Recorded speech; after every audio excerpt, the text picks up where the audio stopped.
Halo semuanya, kembali lagi bersama saya Johan di Jurnal Trading ID.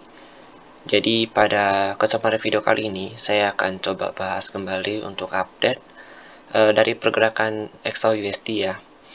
Dimana kalau kita perhatikan XAUUSD ini emang kenaikan ini terhenti atau mentok di area supply yang warna merah ini. Ya, di area 1827.65 sampai dengan 1832.33. Ya, pada video kali ini saya akan coba bahas ya, kira-kira ke depannya itu si XAUUSD ini bagaimana. Dan kalau saya perhatikan dari candle daily-nya dulu ya, kita ke candle daily-nya. Oke, di sini emang mapping itu masih belum berubah ya, jadi mappingnya itu masih sama seperti minggu lalu. Kenapa masih sama? Karena di sini saya menggunakan mapping di time frame 4 jam. Jadi kelebihan mapping time frame 4 jam ini memang lebih akurat ya, dan noise-nya itu juga lebih kecil ya, atau lebih berkurang dibandingkan dengan mapping yang digunakan atau yang dibuat dengan time frame yang lebih kecil. Contohnya yang 1 jam, 30 menit, 15 menit, dan 5 menit ya. Jadi itu fungsinya berbeda. Kalau yang time frame kecil itu kita pakai untuk jangka pendek ya, bisa untuk scalping, intraday, dan lain sebagainya. Tapi kalau untuk yang 4 jam ini ya, kita itu saya lebih fokus ke multipurpose ya, dimana mapping ini bisa menjadi patokan untuk banyak orang dan juga bisa menjadi ide-ide juga yang memunculkan ide-ide lain dalam trading kalian. Maka dari itu saya selalu menggunakan mapping yang dibuat dengan time frame 4 jam. Dan kalau kita perhatikan memang si XAUUSD ini kalau kita lihat dia itu cenderung tertahan di area 1830 ini ya, di base yang tinggi ini, warna merah ini ya, di 1827.65 sampai dengan 1832.33 ya. Di sini kalau kita perhatikan sudah beberapa kali dia nggak menembus area sini ya.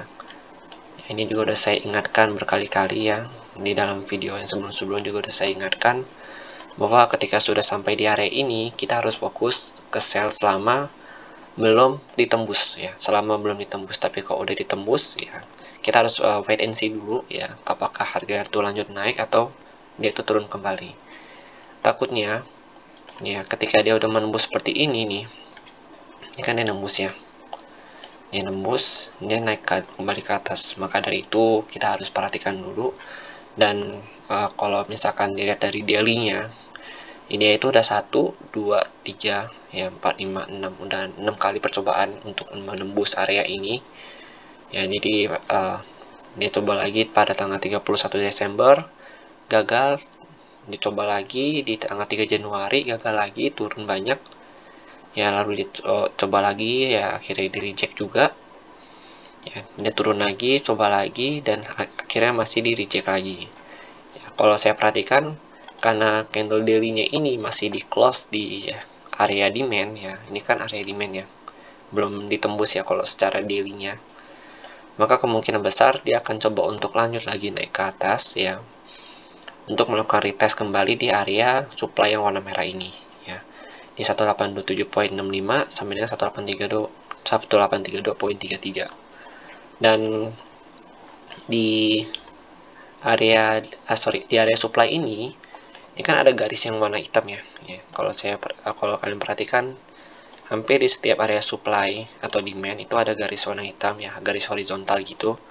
Nah, fungsi garis ini adalah untuk jadi batasan ya, antara bagian atas dengan bagian bawah dari supply dan demand tersebut. Jadi kalau misalkan dia tembus area garis ini ya, kemungkinan besar dia akan menyentuh area atas di area supply ini. Tapi selama dia nggak nembus garis ini ya, atau garis horizontal ini, maka kemungkinan besar dia langsung pullback lagi ke bawah. Nih kalian perhatikan ya, ketika dia berhasil menembus area garis ini, harga itu cenderung untuk naik ke atas. Tapi kalau dia nggak nembus ya, itu dia langsung cenderung untuk reject ke bawah, langsung ditendang ke bawah. Karena kita pakainya itu adalah time frame 4 jam pada saat buat base begini, itu kan otomatis base itu range-nya besar ya, bisa 5 atau 4 poin ya, atau bahkan kadang 6 poin. Nah, maka dari itu kita perlu yang namanya garis patokan ya di dalam zone tersebut, apakah dia menembusnya atau enggak. Lalu kalau kita perhatikan untuk dari volume, kita perhatikan dari volume, di sini volume seller itu lebih besar daripada yang sebelumnya ya. Jadi kalau misalkan dia naik pun dia paling hanya naik sebentar ke sini ya, baru dia nanti akan coba turun lagi ke bawah. Oke, kalau misalkan dia tembus area ini ya, kalau misalkan ditembus, karena kan kita nggak tahu nih ya market itu bagaimana ke depannya, karena market itu sangat volatil sekali ya. Jadi bisa aja mungkin dia tembus ya secara percobaannya kesekian kalinya, bisa aja dia tembus lalu dia coba naik lagi ke 1833, ke 1834 atau ke 1838. Nah, itu kita harus tetap waspada ya. Jadi walaupun kita udah open di sini pun ya, misalkan kita udah open di sini pun, kita tetap harus menggunakan stop loss. Jadi kalau misalkan kalian belum siap untuk rugi atau kalian belum siap untuk menerima stop loss ya, bisa kalian coba dulu dengan menggunakan modal kecil ya, atau bisa kalian open dulu dengan 0,01 atau 0,02 ya. Jangan sampai kalian itu open tuh dengan lot yang besar, karena itu akan sangat berbahaya ya, apalagi kalau kalian itu baru terjun ke dunia trading. Takutnya nanti kalau misalkan kalian open lot besar lalu kalian loss atau amit-amit MC dan lain sebagainya, itu akan mengganggu psikologi trading kalian, dan itu sangat berpengaruh terhadap kualitas trading. Kalau misalkan kita pasang dengan lot kecil ya, lalu kita taat stop loss dan lain sebagainya, pada saat kita kena stop loss pun kita akan biasa aja gitu, karena itu lot yang kecil dan belum terasa berat untuk kita menerimanya, jadi kita masih bisa menerimanya. Maka dari itu, kalau kita trading itu usahakan menggunakan uang yang tidak sedang dipakai ya, supaya pada saat trading pun bisa lebih enak dan juga lebih tenang menghadapi si gejolak market seperti ini. Karena emang beberapa hari ini market memang cukup bergejolak ya, naik turunnya kita bisa lihat. XAUUSD ini banyak banget ya sumbunya ya, dia jadi udah turun tiba-tiba dia naik lagi ya, ini juga dia udah turun lalu dia naik lagi ke atas. Oke, kita lanjut lagi ke time frame yang lebih rendah ya, yaitu time frame yang 4 jam. Oke, di time frame 4 jam ini kalau kita perhatikan si XAUUSD ini berhasil bertahan di area supportnya di 1814.80 ya. Jadi area support ini kalau kita perhatikan memang area yang cukup penting juga, dimana ketika dia berhasil breakout, dia selalu melakukan retest di area 1814.80 ini. Nih kita perhatikan ya, ini dia melakukan retest kembali, ini dia lakukan retest kembali, ini juga pada saat dia melakukan retest dia langsung naik ke atas ya. Jadi setiap dia melakukan retest di area sini atau setiap dia berhasil masuk ke daerah sini ya dan bertahan di atas 1814.80, maka kemungkinan besar untuk naik kembali ke area 1830 ini ya, ke area supply atas ini, itu masih sangat memungkinkan sekali berdasarkan pergerakan harga yang ada nih kalau kita perhatikan. Lalu pada tanggal 13 Januari ya, dia juga tadinya turun ke area sini lalu di reject dan naik lagi ke atas ke melakukan retest di area 1830 ya, ke area supply ini. Nah, saat ini yang penutupan candle Jumat kemarin ya, dia berhasil breakout bertahan di area 1814 ini. Ya, jadi kalau misalkan saya perhatikan, memang area 1830 ini adalah area yang cukup kuat ya. Kalau dia tembus pun ya, kalau dia tembus ya, dia bisa lanjut naik ya dengan area demand atau supply terdekatnya itu di 1844.53 sampai 1850. Kalau kita perhatikan dari area demand ya, kenapa? Area supply-nya. Kenapa? Karena kalau kita lihat ya, pada saat dia breakout ini, itu udah nggak ada tahanan lagi, jadi langsung naik lanjut ke atas.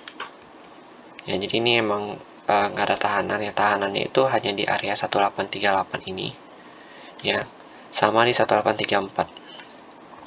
Itu juga tahanan kecil. Nah, selebihnya itu area supply-nya itu, next supply-nya itu ada di area 1844 ini. sampai 108.50. Lalu kalau misalkan dia gagal tembus ini lagi, ya misalkan besok itu misalkan dia naik ya ke sini, dia gagal tembus, maka dia bisa turun ke bawah. Ya, penurunannya mungkin kalau kita berdasarkan histori harga yang ada, ya berdasarkan histori harga yang ada, itu bisa sampai ke area sini.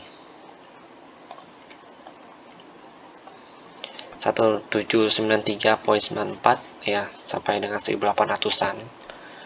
Ya, di sini atau dia itu bisa terjun ke sini. Ke 1786.97. Ini yang paling rendahnya kalau dia mau terjun bebas. Kalau misalkan dia itu nggak sempat atau nggak mampu untuk tembus area ini lagi. Kalau misalkan dia breakout, kalau misalkan dia retest ke atas. Tapi kalau misalkan dia nggak retest ke atas ya, dia bisa aja tertahan di area sini. Ya, ini kan ada trendline juga nih. Ini ada trendline juga. Nah, kalau misalkan dia cuma uji atau retest kembali trendline itu bisa juga ya. Dia bisa juga begini, lalu dia terjun ya. Atau dia itu bisa naik dulu ke atas ya, ke sini lagi baru terjun ke bawah ya. Jadi emang ada banyak kemungkinan ya, ada banyak faktor juga. Jadi emang kita nggak bisa ngambil satu kesimpulan bahwa XAUUSD itu akan terjun bebas atau naik bebas ya, karena semua itu bergantung kepada market ya. Kita sebagai trader itu hanya bisa melakukan analisa terbaik berdasarkan histori harga yang pernah ada di market sebelumnya, pada sebelumnya. Ya, mungkin bisa aja dia tembus ini, dia langsung naik ya. Atau dia gagal tembus, dia langsung turun naik ke bawah. Jadi emang banyak kemungkinan, maka daerah ini bukan berarti kita langsung sell aja, jangan. Tapi kita perlu untuk memperhatikan terlebih dahulu apakah harga itu reject di sini atau dia lanjut naik lagi. Oke, sekian dulu analisa saya mengenai si XAUUSD ini. Nanti untuk mappingnya akan saya share di channel Telegram Yuna Trading ID dan akan saya share juga di Instagram Yuna Trading ID. Terima kasih dan sampai jumpa pada video berikutnya.